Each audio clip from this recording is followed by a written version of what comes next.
So for our plate 1.2, which is the single stroke Gothic letter, ito po yung title sa baba. Same title block format. Sa gilid po, plate number 1.2. Your name, grade and section, school sa baba, and then the title, which is the single stroke Gothic letter. Date started, date due, and then date finish. Your teacher and also the subject, name of our subject.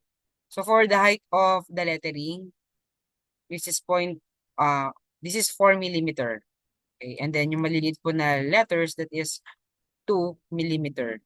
Okay, this is 2 millimeter. This is 2 millimeter, 2 millimeter. And then make sure that your guidelines is it's made up of a construction line. So do not use a visible line in making guidelines. And then allow at least 1 millimeter distance from the border, yung pinakamakapal po na yan, at least 1 millimeter yung space niya before the first guidelines. So hindi po pinagdidikit lahat ng letters. So after the name, grade, and section, allot another 1 millimeter for your name. Same with the grade and section. Before you write your grade and section, allot 1 millimeter distance. Now, for the lettering, single stroke Gothic letter, one of the most common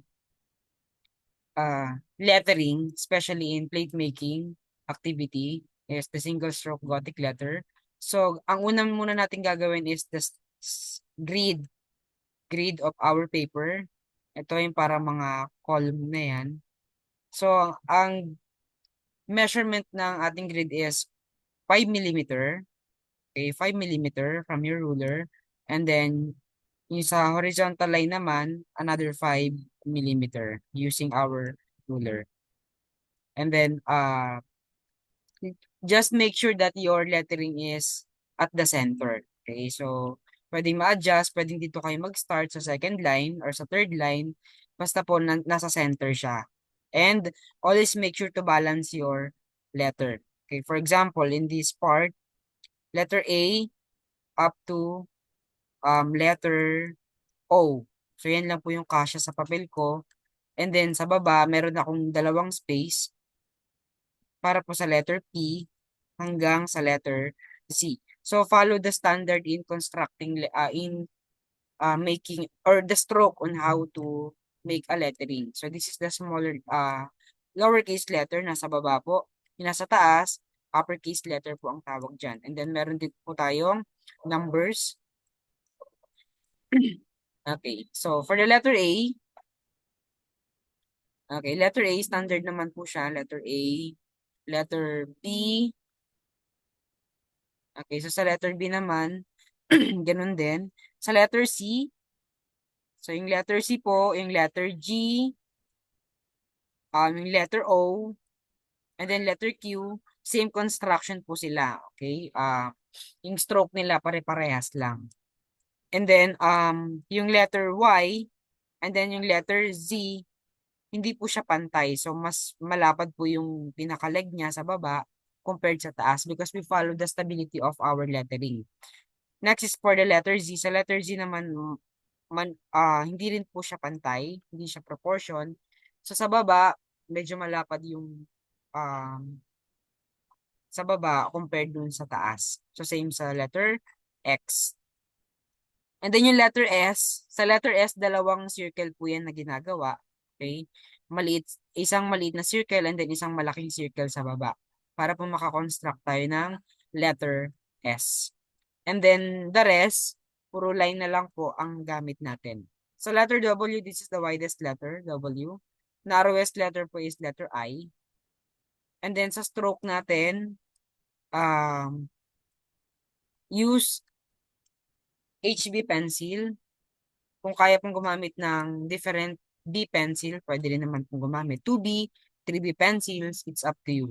As long as makukuha po natin yung visible line. And of course, tama dapat yung ating lettering.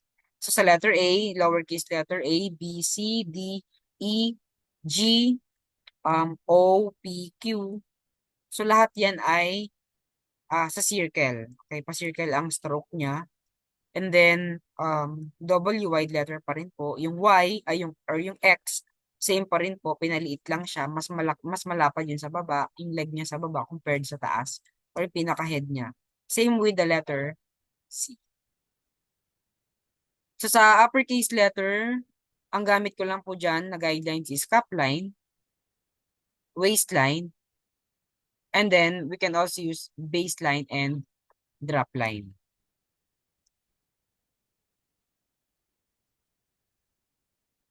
Yung letter J naman, wala siyang cap sa taas. And then, yung letter M, nasa baba po lagi, nakasagad siya. Kay letter M, nasa baba po lagi yung gitna.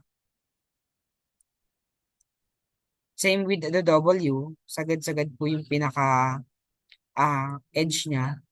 Sa letter U naman po, naka-curve yung pinaka-line niya. This is the standard. Again, sa grid po, 5 by 5 millimeter. Using our ruler, sukat po mula sa borderline, 5 millimeter, and then 5 millimeter.